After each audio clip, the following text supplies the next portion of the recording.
Hello everyone, चलिए फिर एक बहुत ही महत्वपूर्ण अनसीन पैसेज प्रैक्टिस करने वाले हैं। ये अनसीन पैसेज जो आप लोगों को दिख रहा है, ये अनसीन पैसेज है लास्ट ईयर 2023 में जो शिक्षक पोस्ट के लिए इंग्लिश के क्वेश्चंस पूछे गए थे, है ना। उसमें एक अनसीन पैसेज हमको देखने को मिला था। इस अनसीन पैसेज को हम देखेंगे, समझेंगे और इसके आंसर्स किस तरह से निकाले जाने थे और किस तरह से ऐसे पैसेज को हमको सॉल्व करनी चाहिए। बेसिकली हम व्यापम कैसे क्वेश्चंस पूछते हैं उसका पैटर्न समझते हैं ऐसे लास्ट ईयर या प्रीवियस ईयर के क्वेश्चन पेपर्स के थ्रू, है ना। तो हम जानने की कोशिश करेंगे इस पैसेज को समझकर, इस पैसेज को प्रैक्टिस कर कर कि कैसे क्वेश्चंस व्यापम पूछते हैं और लास्ट ईयर के पेपर में कैसे क्वेश्चन पूछे गए थे। तो ये जो पैसेज है वो हर एक तरह के एग्जाम के लिए ऐसे पैसेज प्रैक्टिस करना इंपॉर्टेंट होता है ना। जैसे कोई भी एग्जाम की अभी आप प्रिपरेशन कर रहे हो, टीचर रिक्रूटमेंट का हो गया, टेट का हो गया या कोई भी एग्जाम, है ना। ठीक है, देख लेते हैं पैसेज में कौन कौन सी चीजें या कैसे पैसेज था, कितना हार्ड था, कितना इजी था, मॉडरेट था, कौन से लेवल के पैसेज था ये। इस पैसेज के बेस पर जो इनके क्वेश्चन बने थे वो कैसे थे। ठीक है, चलिए सबसे पहले तो फिर पैसेज को ही समझ लेते हैं, है ना, कि क्या क्या बातें इसमें दी गई थी। देखिए, the study of history provides many benefits. बोला क्या जा रहा है, the study of history provides many benefits. देखिए, जैसे कि मैं पहले भी बता चुका हूं, कभी भी किसी अनसीन पैसेज को जब हम सॉल्व करने के लिए स्टार्ट करते हैं ना, तो हमको शुरू की कुछ लाइन को ना बहुत ही केयरफुली और बहुत ही अच्छे से समझनी चाहिए। ठीक है, जो फर्स्ट लाइन है, फर्स्ट कुछ लाइंस है, उनको ना बहुत ही केयरफुली समझने की कोशिश करनी चाहिए। क्यों? क्योंकि स्टार्टिंग अगर हमको किसी पैसेज का समझ में आ जाता है, बेसिक उनके जो उनका जो अगर थीम हमको समझ में आ जाता है, किसके बारे में पैसेज में चर्चा होनी है, अगर वो हमको समझ में आ जाता है ना, फिर आगे की चीजों को समझना थोड़ा सा आसान हो जाता है। हम ना कई चीजों को ना खुद से कंक्लूड करते चलते हैं। ठीक है, कई चीजें हम सेंसफुली हम कंक्लूड करते हैं कि इस तरह से चीजें हो सकती है, क्योंकि बहुत सारे टॉपिक का ऑलरेडी हमको नॉलेज रहता है ना। तो किसी टॉपिक में अगर बातें हो रही है, हमको समझ में आ गया, जैसे the study of history provides many benefits, पहली ही लाइन में हमको समझ में आ गया कि बातें इस पैसेज में किससे रिलेटेड होने वाली है। The study of history, history history इतिहास से संबंधित बातें बेसिकली इस पैसेज में होने वाली है। तो अब हम क्या कर सकते हैं, खुद के नॉलेज के बेस पर, अभी तक हमको जो भी एक्सपीरियंस है उसके बेस पर ना कुछ बातें हम खुद से क्या कर सकते हैं, कंक्लूड कर सकते हैं, है ना, कि और कौन कौन सी या किस तरह की बातें हम आगे अपने पैसेज में देखने वाले हैं। ठीक है, तो definitely the study of history, history है तो कहीं ना कहीं हिस्ट्री से संबंधित बात इसमें होगा। देखिए आगे, तो बोला क्या जा रहा है पहली लाइन में, the study of history provides many benefits. The study of history provides many benefits. जो हिस्ट्री है, इतिहास है, उसका जो स्टडी होता है ना, अध्ययन होता है, वो कई तरह के, है ना, कई तरह के बेनिफिट्स या फायदे प्रदान करते हैं, ये बोला गया है ना। और आगे देखिए, first we learn from the past. हम सबसे पहले क्या करते हैं, first we learn from the past. हम पास्ट से या पहले जो कुछ भी चीजें हुई है ना, उनसे कुछ सीखते हैं। क्या करते हैं, सीखते हैं डेफिनेटली। वी में रिपीट मिस्टेक। ठीक है, अब पास्ट से बहुत सारी चीजों को हमने सीख लिया, सीखने के बाद देखिए हमको ना बहुत सारी चीजें पता चल जाती है कि किस किस कारण से कौन सी गलतियां हुई थी पास्ट में, जिसके कारण से आगे कुछ नेगेटिव चीजें हुआ था, है ना। तो वी में रिपीट मिस्टेक, हो सकता है उसके बाद भी हम अपनी गलतियों को रिपीट कर सके। ठीक है, but at least we have the opportunity to avoid them.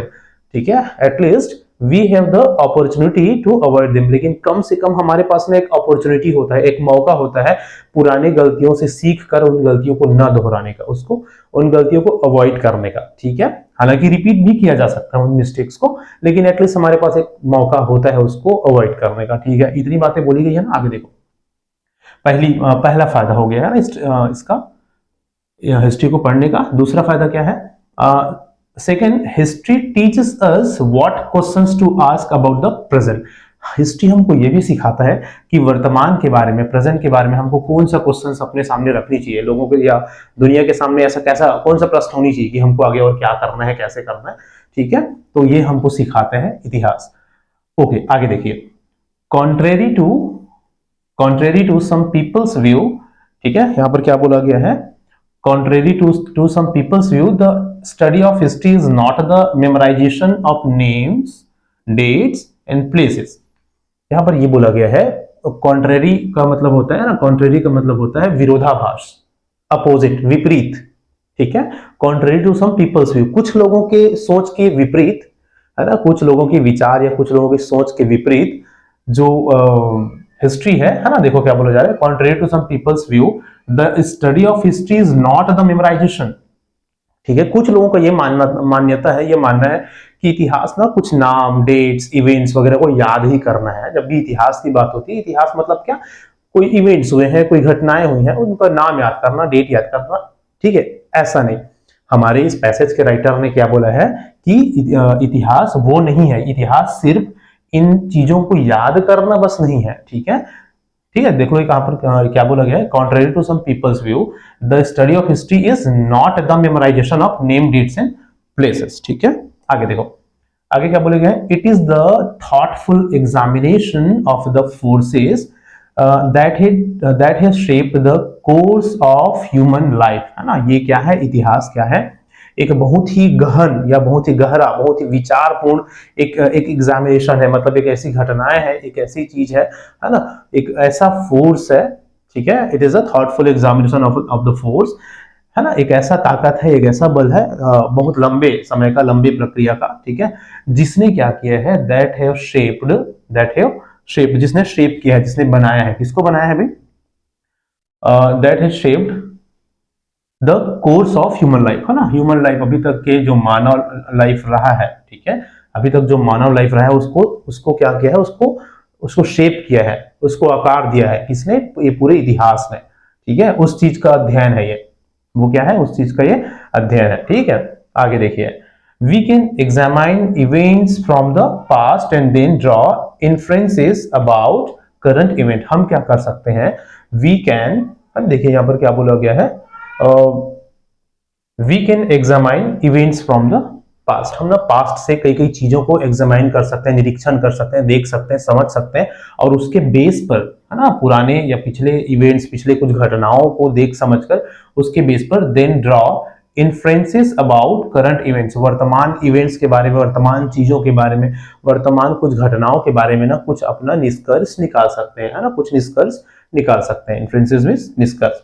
आगे देखिए, history teaches us about likely outcome. History हमको और क्या सिखाते हैं, कुछ अनुमानित, कुछ आउटकम्स के बारे में भी सिखाता है। कुछ बातें हो रही है ना, तो उनका क्या परिणाम हो सकता है, संभव परिणाम को भी हमको बताता है क्या, हिस्ट्री, है ना। क्योंकि हम इतिहास में हम बहुत सारे, हमको ऐसे एक्सपीरियंस हुआ है कि ऐसे ऐसे चीजें हुई हैं, तो ये घटनाएं हुई है, तो लाइकली आउटकम्स हमको से परिचित कराता है हिस्ट्री, है ना। Another benefits of the study of history is the broad range of human experience which is covered, है ना। और भी बहुत सारे बेनिफिट्स हैं हिस्ट्री का, जैसे ह्यूमन बींग्स के बहुत लंबे एक अनुभव रहा है ना, जिस अनुभव के बेस पर वो बहुत सारी चीजें कर सकते हैं, है ना। तो broad range of human experience which is covered. ठीक है, और आगे देखिए, war and peace are certainly war and peace are certainly covered as are national and international affairs, है ना। इतिहास में कई सारे वॉर और पीस वाले से रिलेटेड घटनाएं हुई है ना, शांति संबंधित भी चीजें हमको देखने को मिला, और लड़ाई या वॉर भी देखने को मिली है ना। तो ये इंटरनेशनल और नेशनल अफेयर्स, अलग अलग संबंधों में ये सब चीजों को देखने को मिला है हमको, जिनसे डेफिनेटली बहुत सारी चीजें हमको सीखने को मिलती है। और देखिए, हावेवर मैटर ऑफ कल्चर, ठीक है, फिर भी जो कल्चर से रिलेटेड चीजें हैं, है ना, आर्ट्स, लिटरेचर और music are also included in historical study, है ना। हिस्टोरिकल, देखो, वॉर और पीस से रिलेटेड तो चीजें हमने देखा है, लेकिन उनके अलावा हमने कल्चर से रिलेटेड भी चीजें सीखा है, देखा है ना, अपने इतिहास से, हिस्टोरिकल स्टडी में।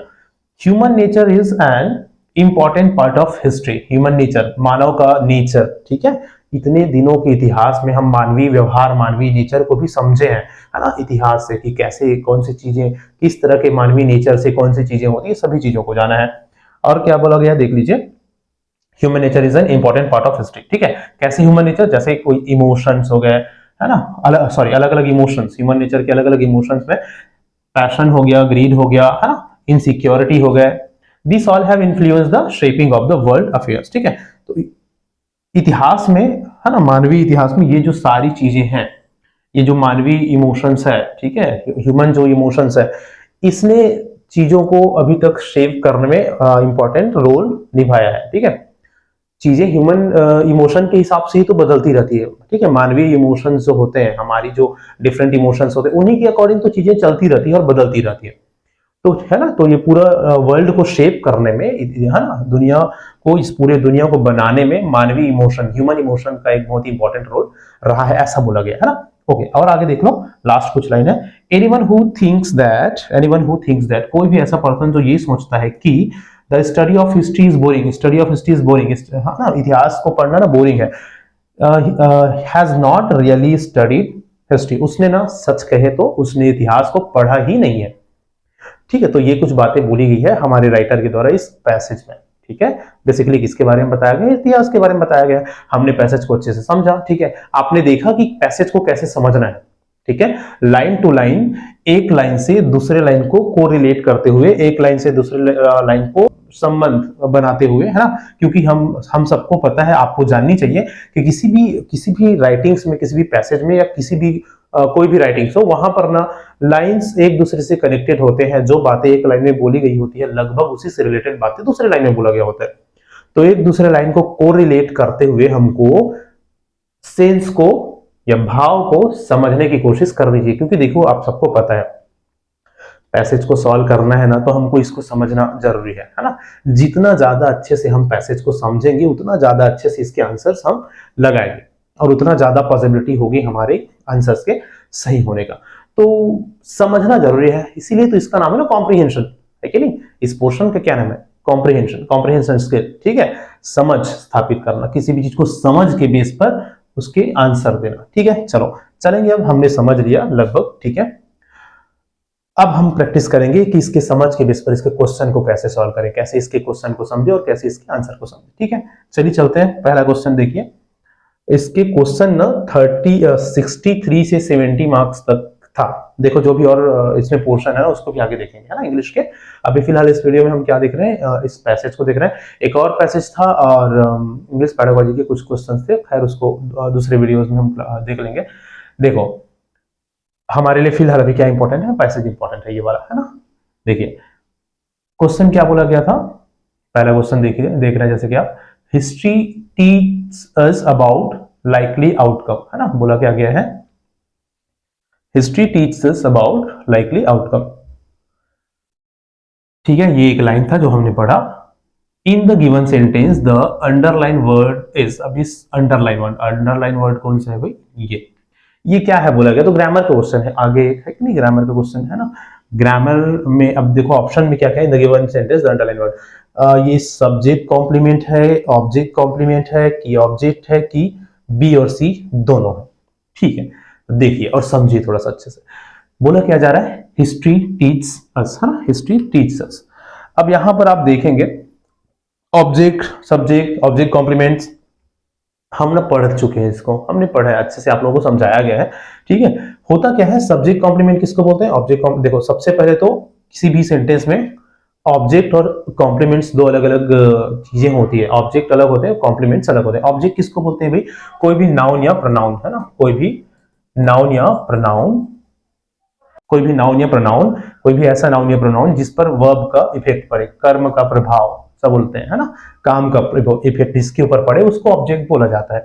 ऑब्जेक्ट भी दो तरह के होते हैं, एक डायरेक्ट ऑब्जेक्ट है, कि इनडायरेक्ट ऑब्जेक्ट। अगर किसी सेंटेंस में दो हमको ऑब्जेक्ट बोल देखने को मिले, ठीक है, जैसे he gave me a pen, ये एक सेंटेंस है, he gave me a pen, है ना। तो यहां पर देखेंगे, एक तो ये डबल ऑब्जेक्ट हो गया। कई सेंटेंस होते हैं जो सिंगल सेंटेंस वाले होते हैं, जैसे कि यहाँ पर देख लीजिए, ही टीचेस अस, है ना, वो पढ़ाते हैं, किसे पढ़ाते हैं, वह हमें पढ़ाते हैं, वह हमें पढ़ाते हैं, है ना, वह हमें पढ़ाता है, ये सॉरी, है, ही टीचेस अस, पढ़ाना। तो यहाँ पर ना वैसे तो इसका सही आंसर ऑब्जेक्ट था, लेकिन थोड़ा सा आप देख लीजिए कि बाकी जो सब्जेक्ट कॉम्प्लीमेंट, ऑब्जेक्ट कॉम्प्लीमेंट, ये क्या होते हैं। तो ऑब्जेक्ट दो प्रकार के, जैसे कि मैंने बताया, है ना, ही गिव मी अ पेन, तो ही गिव, उसने दिया, क्या दिया भाई उसने, जिसका इफेक्ट डायरेक्ट जिस पर पड़े, उसने देना, किसको दिया, सॉरी क्या दिया, पेन दिया। अब किसे दिया, तो मुझे दिया, है ना। तो यहाँ पर ना ये डायरेक्ट है, ये इनडायरेक्ट है ना, ये डायरेक्ट है, ये इनडायरेक्ट है, ठीक है। लेकिन कोई सेंटेंस है जहां पर सिर्फ एक ही क्या है, एक ही ऑब्जेक्ट है, तो वही एक ऑब्जेक्ट होगा, सीधा सीधा डायरेक्ट ऑब्जेक्ट, ठीक है। ओके, क्योंकि ही टीचर्स, वो पढ़ाते हैं, क्या पढ़ाते हैं, सॉरी किसे पढ़ाते हैं, हमें पढ़ाते हैं, ठीक है।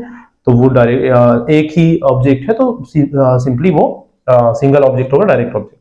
दो ऑब्जेक्ट है तो एक डायरेक्ट होगा, एक इनडायरेक्ट होगा। इसके अलावा जो कॉम्प्लीमेंट्स आए ना, कॉम्प्लीमेंट्स क्या होती है, ये ना नाउन हो सकते हैं, प्रोनाउन हो सकते हैं, कोई एडजेक्टिव भी हो सकता है। एडजेक्टिव मतलब किसी कोई विशेषता भी हो सकते हैं। जैसे अगर हम एक सेंटेंस बोलते हैं ना, ही इज अ डॉक्टर, अगर हम बोले ही इज अ टीचर, चलो ही इज अ टीचर। अब यहाँ पर ये तो यूजुअली इस तरह से कोई कनेक्टर या कनेक्टिंग वर्ब्स जो होते हैं, है ना, उनके बाद आता है। ही इज अ टीचर में ही इज अ टीचर, यहां पर आप देख रहे हैं वह एक शिक्षक है, उसको डिफाइन कर रहा है ना, उनके बारे में बता रहा है कि वो क्या है, वो एक टीचर है। तो यहां पर ने ये ऑब्जेक्ट ना होके एक कॉम्प्लीमेंट है। क्या है ये? कॉम्प्लीमेंट है। तो कॉम्प्लीमेंट भी दो तरह के होते हैं, एक सब्जेक्ट कॉम्प्लीमेंट, एक ऑब्जेक्ट कॉम्प्लीमेंट। सब्जेक्ट कॉम्प्लीमेंट और ऑब्जेक्ट कॉम्प्लीमेंट। सब्जेक्ट कॉम्प्लीमेंट क्या होता है भाई? देखिए, सपोज एक सेंटेंस देखते हैं। ही, हमने इसको देखा था, he made me happy. Suppose एक सेंटेंस है, ही मेड मी हैप्पी, है ना। यहां पर सब्जेक्ट कॉम्प्लीमेंट क्या होता है? जो सीधा सीधा सब्जेक्ट को डिफाइन करे या सब्जेक्ट को डिस्क्राइब करे। किसको? सब्जेक्ट को डिस्क्राइब करे, वो सब्जेक्ट कॉम्प्लीमेंट्स होते हैं। ये किसको डिस्क्राइब कर रहा है? ही को डिस्क्राइब कर रहा है ना। वह एक टीचर है, वह एक टीचर है, तो ये सब्जेक्ट कॉम्प्लीमेंट हो जाएगा। क्या हो जाएगा? सब्जेक्ट कॉम्प्लीमेंट हो जाएगा। लेकिन ऐसा कॉम्प्लीमेंट जो ना सब्जेक्ट को डिस्क्राइब ना करे बल्कि ऑब्जेक्ट को डिस्क्राइब करे। किसको? ऑब्जेक्ट को। जैसे यहां देखिए, he made me happy, he made me happy, उसने मुझे खुश किया। ठीक है, किसे खुश किया? किसे खुश किया? मैं खुश रहा, मुझे खुश किया। तो यहाँ पर, यहाँ ये जो हैप्पी है ये एक कॉम्प्लीमेंट है। ठीक है, किसका ये कौन सा कॉम्प्लीमेंट है? ऑब्जेक्ट कॉम्प्लीमेंट है, क्योंकि ऑब्जेक्ट को डिस्क्राइब कर रहा है ये। ही मेड मी हैप्पी, ठीक है, ही मेड मी हैप्पी, किसे खुश किया? मुझे खुश किया। तो ये इस ऑब्जेक्ट का कॉम्प्लीमेंट है। समझ में आया? तो इस तरह से दो अलग अलग कॉम्प्लीमेंट्स हम देखते हैं, सब्जेक्ट कॉम्प्लीमेंट्स और ऑब्जेक्ट कॉम्प्लीमेंट्स। हालांकि इस सेंटेंस में, सॉरी, इस क्वेश्चन में हमारा आंसर क्या था? ऑब्जेक्ट था। यहाँ पर कोई कॉम्प्लीमेंट वाली बात नहीं है, एक ऑब्जेक्ट था ये। ठीक है, चलिए चलेंगे आगे, देखते हैं नेक्स्ट 64 नंबर के क्वेश्चन में चलते हैं। ओके, ये है 64। आई होप आपको क्लियर है। We may repeat mistake, we may repeat mistake, है ना, we may repeat mistakes but at least we have the opportunity to avoid them, है ना। यहां पर क्या बोला गया? The underline word cannot be replaced. ये जो अंडरलाइन वर्ड है ना, बट, है ना, इसको रिप्लेस नहीं किया जा सकता, रिप्लेस नहीं किया जा सकता। आप देखो, चार ऑप्शन है ना, कौन कौन सा? नेवरदलेस, हावेवर, यट और हैंस, है ना। इन चारों में से किसके साथ इसको देखो, क्वेश्चन को समझना बहुत ही जरूरी होता है, आप सबको पता होनी चाहिए। ठीक है, क्वेश्चन में क्या बोला जा रहा है ना, उसको समझना जरूरी है, तभी हम उसके सही आंसर लगा पाते हैं ना। वी में रिपीट मिस्टेक, हम ये तो एक लाइन है जो हमारे पैसेज से है यहां तक, है ना। उसके बाद by which of the following conjunction, by which of the following, following मतलब नीचे दिए हुए, नीचे लिखे हुए जो कंजंक्शंस है ना, उसको the underline word cannot be replace, उन कंजंक्शन से इनको रिप्लेस नहीं किया जा सकता है। मतलब इनके जगह में इनमें से किसको नहीं रखा जा सकता है, बोला जा रहा है ना। बट मीन्स होता है लेकिन या फिर भी, है ना। ठीक है, वी में रिपीट मिस्टेक, लेकिन या फिर भी। और इन चारों में से तीन का मतलब होता है फिर भी। कौन कौन सा? नेवरदलेस, ये इसका मतलब भी होता है फिर भी, हम रख सकते हैं। नेवरदलेस, एटलीस्ट वी हैव, ऐसा बोल सकते हैं। हावेवर भी बोल सकते हैं, however at least we have opportunity to avoid them, ये भी बोला जा सकता है। और यट भी बोला जा सकता है, यट, है ना, फिर भी, at least yet, at least we have the opportunity to avoid it, ऐसा बोला जा सकता है। हेंस मींस होता है अतः, जो थोड़ा सा अलग सेंस को डिफाइन करता है या डिनोट करता है। इस कारण से ऑप्शन नंबर डी इसका सही आंसर था कि भाई इसको इसके जगह में यहां पर नहीं रखा जा सकता, बाकी सबको रखा जा सकता है। ठीक है, चलो चलेंगे नेक्स्ट क्वेश्चन में। क्वेश्चन नंबर 65 को देखिए।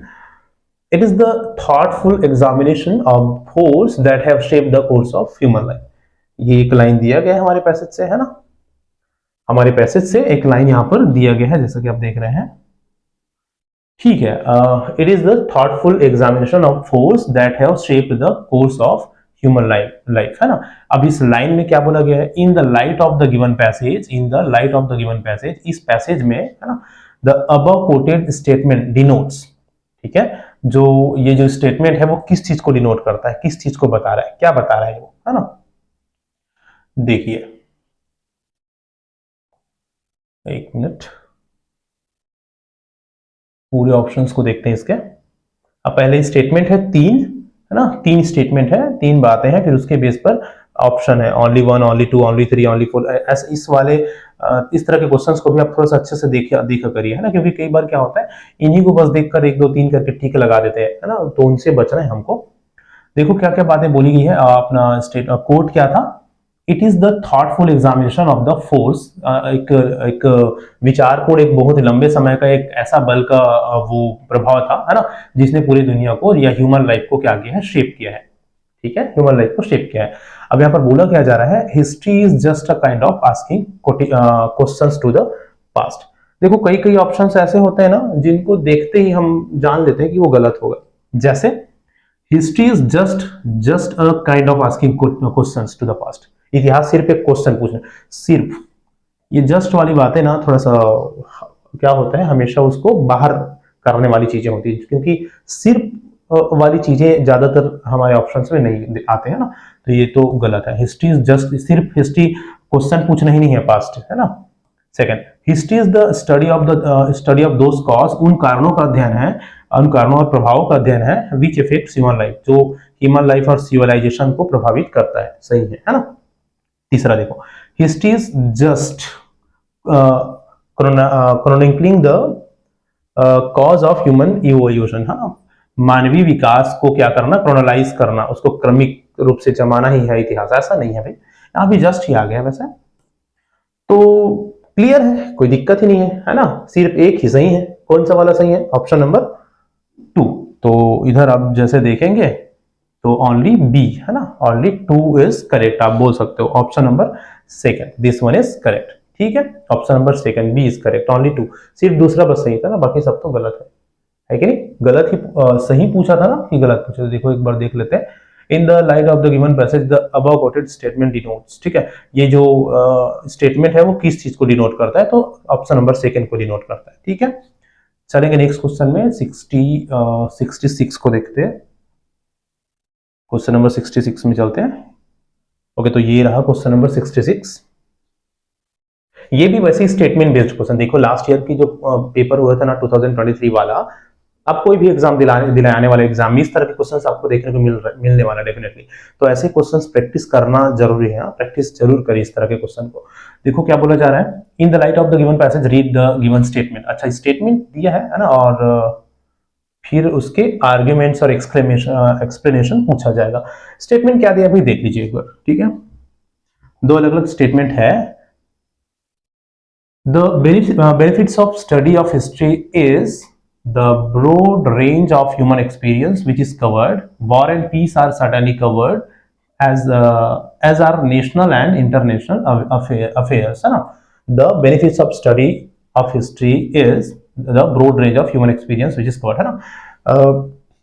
इतिहास को पढ़ने का जो फायदा है वो क्या है, मानवीय अनुभव का एक लंबा एक रेंज है ना, जो कि कवर किया गया और उस अनुभव के बेस पर बहुत सारी चीजें सीखी गई है ना। उसके अलावा war and peace are certainly, और उसके अलावा वॉर पीस जैसे चीजें भी सर्टनली निश्चित रूप से हमें इतिहास में कवर्ड हुए हैं, देखने को मिलती है ना। एज आर नेशनल, और ये सारी चीजें हमको नेशनल और इंटरनेशनल संबंध दोनों अफेयर्स में ही देखने को मिलता है। तो ये बातें पहली स्टेटमेंट में बोली गई है। ठीक है, हिस्ट्री के बेनिफिट्स के बारे में बोला गया है। दूसरा, human nature is an important part of history. Human nature, इतिहास में मानवीय नेचर एक इंपॉर्टेंट पार्ट रहा है ना। कौन से मानवीय नेचर, जैसे इमोशंस लाइक ग्रीड, पैशन, है ना, पैशन मींस जुनून, ग्रीड मींस लालच, इनसिक्योरिटी, ठीक है, have influence the shaping of the world affair. तो पूरे दुनिया को शेप करने में, इस वर्ल्ड को शेप करने में ये मानवीय इमोशंस का खासा प्रभाव या इंपॉर्टेंस रहा है। ये 2 बातें बोली गई है ना। यहाँ पर एक किसके बारे में, ह्यूमन एक्सपीरियंस और इन सब के बारे में, और यहाँ पर दूसरी बात, ये बात और ये बात, क्या इन दोनों में कोई संबंध है। अब ये पूछा गया संबंध, वो भी कैसा संबंध, देखो क्या क्या बोला जाएगा। पहला, first is the argument and second is the explanation. अच्छा, इस वाले क्वेश्चन को ना आप लोगों को थोड़ा सा समझाता हूँ मैं, एक मिनट, है ना। कई ऐसे लोग भी हैं जिनको ना ये समझ में ही नहीं आता कि बोला क्या जा रहा है, क्या आर्ग्यूमेंट क्या स्टेटमेंट, किस तरह का आर्ग्यूमेंट किस तरह की स्टेटमेंट, क्यों आर्ग्यूमेंट क्यों स्टेटमेंट, या कौन सा आर्ग्यूमेंट कौन से स्टेटमेंट, है ना, या एक्सप्लेनेशन। आर्ग्यूमेंट और एक्सप्लेनेशन क्या, देखो होता क्या है ऐसे क्वेश्चंस में, दो कोई बातें, दो कोई यहाँ पर स्टेटमेंट, दो कोई कथन, है ना, हिंदी में भी आता है ये वैसे, दो कोई भी बातें या दो कोई भी कथन दिया जाएगा, ठीक है। कई कई बार क्या होता है, ऊपर जो एक पहली बात रहेगी ना, है ना, पहली बात जो रहेगी उसका सेकंड को उसका एक्सप्लेनेशन दिया रहता है कि ये चीजें ऐसा है तो इस चीजों को इस तरह से किया जाएगा, ठीक है। तो वो कोई आर्ग्यूमेंट है, कोई बात है, और फिर नीचे में उसके एक्सप्लेनेशन, उसी संबंधित उसी को एक्सप्लेन कर दिया रहता है नीचे में। तो फिर पूछते हैं कि पहला आर्ग्यूमेंट है, दूसरा उसका एक्सप्लेनेशन है ना, ये बोला गया, जैसे देख लीजिए, first is argument and second is explanation, ना, first is argument and second is explanation. दूसरा में क्या बोला है, second is argument and first is explanation, ऐसा भी हो सकता है। ऊपर में एक्सप्लेनेशन हो किसी बात का और नीचे में उससे रिलेटेड कोई आर्ग्यूमेंट हो, कुछ विशेष बातें हो, दोनों संबंधित होगा, एक उसका एक्सप्लेनेशन होगा, एक में उसको एक्सप्लेन किए रहेंगे पहली ही बात को, या सेकेंड बात को पहली में एक्सप्लेन कर देंगे, तो वो उस कंडीशन में ये दोनों में से एक आएगा, ठीक है। तीसरा, first is the argument but second does not explain first, first is argument but second does not explain, पहला तो ठीक है, वो एक आर्ग्यूमेंट है, आर्ग्यूमेंट मतलब समझ रहे हो, कुछ कुछ बातें होगा, है ना, कुछ बातें होंगी, कुछ आर्ग्यू होंगे, कुछ आर्ग्यूमेंट्स होंगे, है ना, ठीक है। पहला तो आर्ग्यूमेंट है एक, लेकिन दूसरा उसका एक्सप्लेनेशन नहीं है बोला गया है, ऐसा भी हो सकता है, एक आर्ग्यूमेंट होगा और दूसरा उससे बिल्कुल अलग होगा, उसका एक्सप्लेनेशन नहीं होगा वो, ठीक है। और एक और ऑप्शन है, there is no connection between first and second, पहला और दूसरा के बीच में कनेक्शन नहीं है, वो सब दोनों अलग अलग बात को ही बता रहा है, ठीक है। तो इस तरह के क्वेश्चंस ना डेफिनेटली थोड़ा सा कॉम्प्लेक्स होते हैं, इसको समझना, कौन सा आंसर इसका आएगा उसको लगाना, फिर, है ना, और फिर व्यापम का आंसर लेना, वो भी तो बात इस पर रहती है ना, व्यापम कौन से आंसर को ले रहा है, ठीक है। तो इस क्वेश्चन का आंसर था ऑप्शन नंबर डी, ठीक है, there is no connection between one and second, पहला और दूसरा सेंटेंस के बीच में कोई कनेक्शन नहीं है, ठीक है, ऑप्शन नंबर डी। हालांकि हाँ, वैसे देखा जाए तो ऐसा कुछ आर्ग्यूमेंट या एक्सप्लेनेशन जैसा कोई कनेक्शन नहीं था, ये भी इतिहास से संबंधित एक बात को बताया था, ठीक है, लेकिन ये कुछ दूसरी बातें बताए थे, और ये वाला मानवीय जो इमोशन है, ह्यूमन इमोशंस के बारे में यहाँ पर बताया गया था, यहाँ पर ह्यूमन एक्सपीरियंस के बारे में बताया गया था, लेकिन दोनों को एक दूसरे से ऐसा कोई इससे रिलेटेड ये बातें हो, या इसके ऊपर ये डिपेंडेंट हो, इसके ऊपर ये डिपेंडेंट हो, ये आर्ग्यूमेंट हो, ये उसका एक्सप्लेनेशन हो, ऐसा कुछ यहाँ पर इसमें संबंध हमको देखने को नहीं मिला था, ठीक है। ऑप्शन नंबर डी इसका सही आंसर इसका आंसर। चलो, तो इस तरह के क्वेश्चंस को सही आंसर लगाना ना बहुत ही, अपन बोल सकते हैं, थोड़ा सा हार्ड टास्क रहता है डेफिनेटली, क्योंकि आर्ग्यूमेंट है कि एक्सप्लेनेशन, इसको समझना, समझेंगे कब, जब वो पूरा लाइन हमको अच्छे से समझ में आएगा तब, ठीक है। चलिए आगे चलते हैं, नेक्स्ट क्वेश्चन देखिए 67 को। 67th क्वेश्चन है, which of the following statement does the author negate, है ना, निगेट, ये वाला 2-3 क्वेश्चन हम देखे थे, बोलो क्या जा रहा है, okay. Which of the following statement does the author negate about the study of history, इतिहास के को पढ़ने के बारे में, है ना, हिस्ट्री ऑफ इतिहास के बारे में ऐसी कौन सी बातें हैं जिसको ऑथर ने निगेट किया। निगेट करना मतलब नकारना, निगेट करना मतलब नकारना, इसको याद रखना, कभी ऐसे पूछ दे तो, नकारना मतलब नहीं है, ऐसा नहीं है, ऐसा बोला, नकारा है उस चीज को, इसके बारे में, स्टडी ऑफ हिस्ट्री के बारे में, इतिहास पढ़ना ये नहीं है, ऐसा बोले होंगे ना कई बार। देखो कौन कौन सी बात, पहला, इट इज बोरिंग, इसको नकारा है डेफिनेटली, कई लोग बोलते हैं कि बोरिंग है, तो उसको हमारे ऑथर ने नकारा है कि नहीं नहीं नहीं, नहीं बोरिंग नहीं है, इट इज बोरिंग, है ना, इस बात को, बोरिंग वाली बात को नकारा है, उसने निगेट किया है, पहला सही है। दूसरा देखो, it is the memorization of names, dates in places, definitely इसको भी नकारा है हमारे ऑथर ने, है ना, हमारे जो राइटर है उसने, कि भाई ये सिर्फ नाम वाम को याद करना नहीं है, है ना, इस बात को भी उसको नेगेट किया है, नकारा है, ठीक है। तीसरा देखिए, it is a thoughtful examination of the force that has shaped the course of human life, इसको तो सपोर्ट किया है, इसको नकारा नहीं है, इसको इसका क्या किया है, इसको सपोर्ट किया है, ठीक है। It is the examination of events from the past and drawing influences about the current events, ये भी सही है, इसको भी सही बोला है, इसको भी सपोर्टिव रूप में लिखा है। तो निगेट करने वाली बातें कौन कौन सी हो गई, फिर निगेट करने वाली बातें कौन कौन सी होगी, पहला और दूसरा, है ना, पहला और दूसरा, सेकंड और फर्स्ट एंड सेकंड को निगेट किया, तो ऑप्शन नंबर क्या आएगा इसका, सी आएगा, both first and second, both first and second, ठीक है। ओके, तो इस तरह के भी क्वेश्चंस आप देखिएगा। देखिए देखो, ये वैसे इजी क्वेश्चन है ना, इससे पहले वाले के कंपैरेटिवली ये थोड़ा सा इजी क्वेश्चन है। ऐसे क्वेश्चंस तो आसानी से आप बना सकते हो, बस थोड़ा सा सेंसफुली और कामली ऐसे क्वेश्चंस को आपको पढ़नी चाहिए और समझने की कोशिश करनी चाहिए। ठीक है, चलेंगे आगे। नेक्स्ट क्वेश्चन देखिए 67 68 को देखते हैं। ये है question number 68। Okay, we can examine events from the past and then draw inferences about current events। ठीक है, बोला क्या जा रहा है, we can examine events from the past, है ना, पास्ट से, है ना, पास्ट से हम क्या कर सकते हैं, कुछ चीजों को एग्जामाइन कर सकते हैं, समझ सकते हैं, और उसके बेस पर draw inferences about current events, है ना, वर्तमान के घटनाओं से रिलेटेड कुछ निष्कर्ष, क्या निष्कर्ष निकाल सकते हैं, निष्कर्ष निकाल सकते हैं। ठीक है, अब बोला क्या जा रहा है, what is the meaning of the underline word in the given sentence in the context of the given passage. इस पैसेज के संदर्भ में इसका मीनिंग क्या है, इन्फ्रेंसेस का मीनिंग क्या है। ठीक है, तो देखो इस क्वेश्चन का आंसर, चार ऑप्शन हमारे पास था, कौन कौन सा, opinion, guess, belief and conclusion, है ना। कंक्लूजन मीन्स होता है निष्कर्ष, आप सबको पता है। ठीक है, ओपिनियन देना का मतलब भी कुछ निष्कर्ष बताना है, और बिलीफ भी कहीं ना कहीं निष्कर्ष, कुछ चीजें निष्कर्ष निकालने से संबंधित था। गेस का मतलब होता है अनुमान, है ना, गेस का मतलब क्या होता है, अनुमान। ठीक है, गेस का मतलब होता है अनुमान लगाना। तो निष्कर्ष निकालना और अनुमान लगाना लगभग लगभग दोनों, थोड़ा सा उसमें डिफरेंसेस हमको देखने को मिलती है, तो थोड़ा अलग होता है, लेकिन कहीं ना कहीं ये जो तीन थे, ये कहीं ना कहीं निष्कर्ष या इन्फ्रेंसेस से रिलेटेड वर्ड थे। ठीक है, इस कारण से इसका आंसर था option number B, guess, guess करना। ठीक है, ठीक है, इस तरह से ऑप्शन नंबर बी सबसे ज्यादा सुटेबल इसमें ऑप्शन हमको देखने को मिला था इन्फ्रेंसेस का।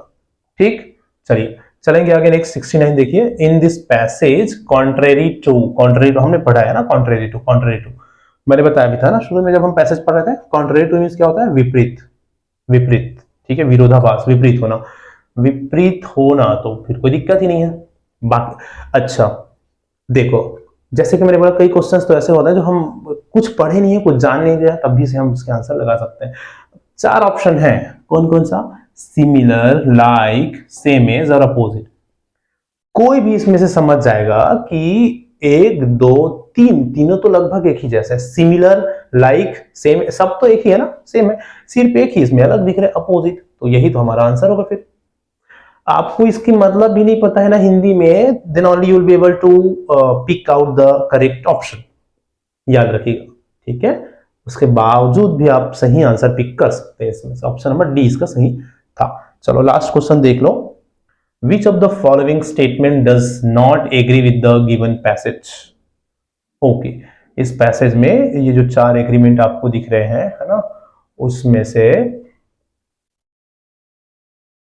क्या बोला गया है, which of the following passage does not agree with the given passage. हमारे जो पैसेज से में एग्री नहीं करते, मतलब उसमें ये बात नहीं बोली गई है। क्या बात नहीं बोली गई है पैसेज में, ठीक है, देखो क्वेश्चन क्या बोला गया, which of the following passage, sorry following statement does not agree with the given passage. हमारे पैसेज से एग्री नहीं करते। कौन सा बात, स्टडिंग हिस्ट्री इज बेनिफिशियल, इतिहास पढ़ना फायदेमंद है। सही बात है, एग्री करता है हमारे पैसेज के अकॉर्डिंग, तो ये सही है ना। ठीक, the study of history incorporates arts and literature, इतिहास पढ़ना ना आर्ट्स और लिटरेचर भी समाहित है उसमें। सही बात है, हमने पढ़ा है उसमें आर्ट्स एंड लिटरेचर भी देखने को मिलती है ना। अगला देखो, history predicts probable results, history क्या करते हैं, संभव रिजल्ट को अनुमान लगाता है, प्रेडिक्ट करता है। प्रेडिक्ट करना मतलब अनुमान लगाना, ये भी सही है, ये भी बोला गया है हमारे पैसेज में। The study of history is a fertile the study of history is a fertile exercise, है ना। Fertile exercise, fertile exercise means क्या होता है, फर्टाइल मींस होता है फालतू, व्यर्थ।